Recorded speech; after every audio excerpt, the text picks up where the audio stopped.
All right, it's that time again. My high school football spring special 30 teams in 30 days continues right now with the look at the Williamson Lions. Hi there, I'm Fox 10 Sports anchor Simone Eli. Now, we got this party started last night because it's never too early to start talking some football in the state of Alabama. So with the spring practice season here, we're hearing from 30 teams in 30 days. So let's talk about the Lions. You can't sugarcoat it. It's been ugly lately for the one-time mighty Lions. They've missed the playoffs for 6 straight years. The only game they won last season, well, that was a forfeit. Now, recently I sat down with senior Harry Holmes, junior Adrian Portlock, and of course, head coach Dedrick Sumter. Here's our conversation about the spring practice season and what lies ahead for Williamson.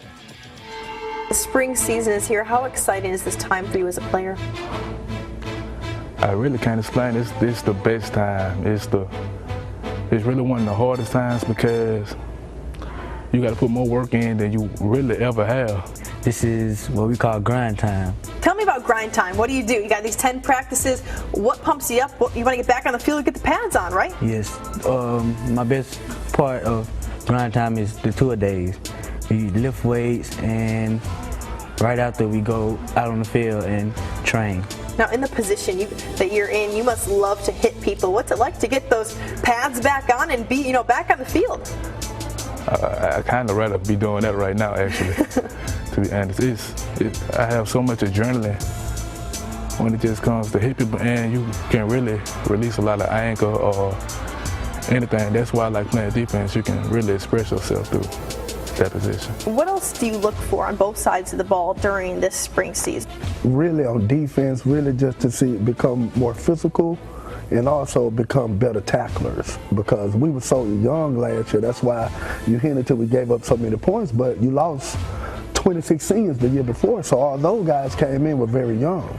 So now we come back with a veteran defense. Now we only lose 2 over there, and we have like 3 major Division I prospects on that side of the ball.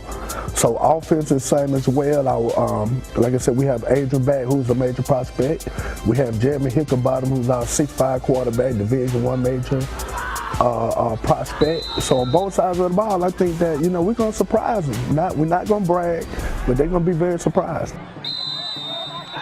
Looking at your region, you're playing teams that are historically good. You're playing Jackson, you're playing St. Paul's, you're playing Viger. What's it like going up against those teams, a good opponent every single Friday? That just shows you that the strength of Mobile. Like, we don't really have to travel out to play the best. And you can't forget about our non-region, the Bakers, the Blunt. So we don't have a Friday off, but that tough schedule prepares us. Talk about that. You're playing a 6A and a 7A opponent in the non-region. That's exciting. Yeah, but each one of those schools had to go through that rebuilding process themselves. But each one of them programs are great program, but each one of them have to rebuild also. So I look forward to playing them. Like I said, I'm really good friends with a lot of them. And it just really it's great to be in this region. It tells a lot about Mobile.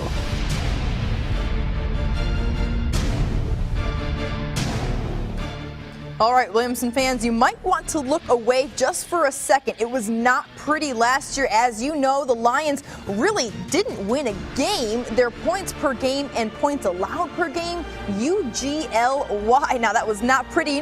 Back in the day, Williamson was the bomb, making the playoffs for 9 straight years, but recently, just the opposite. Not a postseason appearance since '07. Ouch. Now, hoping the Lions can turn things around come this fall. And don't forget, 30 teams in 30 days means just that. We do not take a weekend off. Tomorrow night at 9, I'll have a profile on the Mary G. Montgomery Vikings. A lot of folks out in Sims looking forward to that. MGM has struggled as well, but they have a new head coach in Mike Dean, so a lot to look forward to over there for them. How are you picking these teams? Like, which one you're showcasing first? Well, there really was no method to the madness. Okay. It was just kind of like, hey, who wants to go first? And we kind of grouped up. We have like back-to-back rivalries. We have McGill-Tulane, and then we have Murphy the next day. So we're going to say, hey, battle for the cannon, battle of Midtown. We got this going on. So.